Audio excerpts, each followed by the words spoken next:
celebrate the Olympic Games, which are now with us. With me here in the studio for the next 2.5 hours of the season. I'm delighted to say Dean Scoggins from The Sun. We've never worked together before, so it's going reasonably well so far. Nobody is crying yet, which is always a good sign.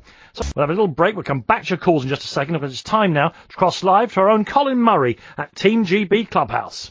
Colin Murray, live from the Team GB Clubhouse on talkSPORT, brought to you by Strongbow. Let's own it.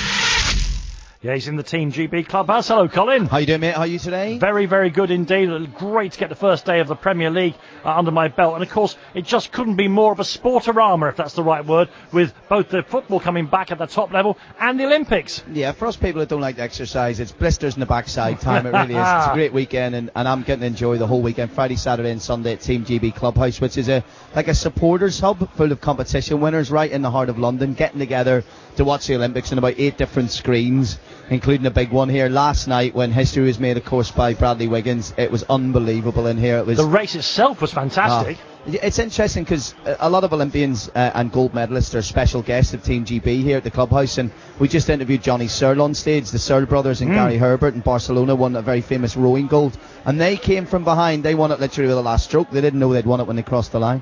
And I think if you had to choose the way to win gold, that's the way. You can be as commanding, as brilliant as you want, but if you can come from behind after a less than impressive start, as shaky out of the gate as it was for Jason Kenny, that's the way to do it. It's like coming through the playoffs, isn't it? Yeah. You get that extra injection of joy, don't you? That's it. I'm not sure, and it's a good thing that we're going to see that from Team GB tonight, because it's all about the velodrome. It's the individual sprint at the moment. Of course, the team sprint already won gold, and Jason Kenny and Callum Skidder in the quarterfinals won up and absolutely bossing it.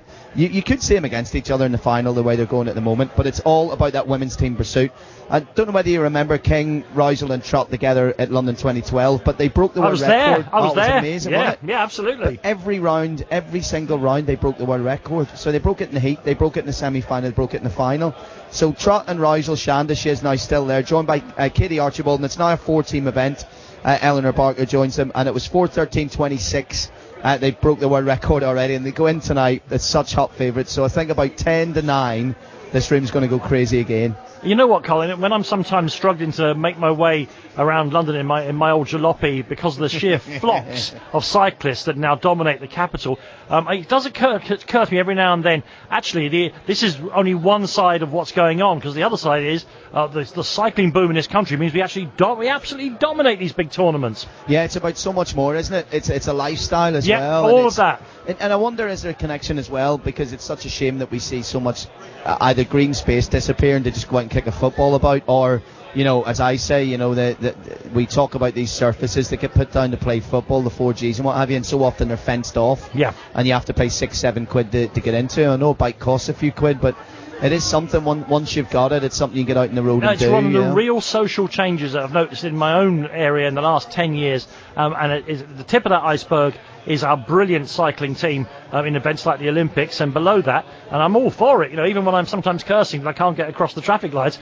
I'm all for it, because people are looking after themselves, getting healthy and getting around. It's brilliant. Yeah, for me it's the archery. I'm going to get a bow and arrow and a target in the back of my garden, invite Stuart Pearce around, get the cycle round, a few beers and get firing. I'm all for the archery, but the actual bow itself is not like the bow and arrow I had as a kid. I've got to be honest. How much technology have you got in front of you there? It's incredible. It's incredible to ever miss. I know. I think there might be a problem as well, the size of it, because you're not going to take it down the street in a bag, are you? So you're going to have to carry the strongbow through the streets. It's probably not a clever idea. I just stick out my chin and grin and say,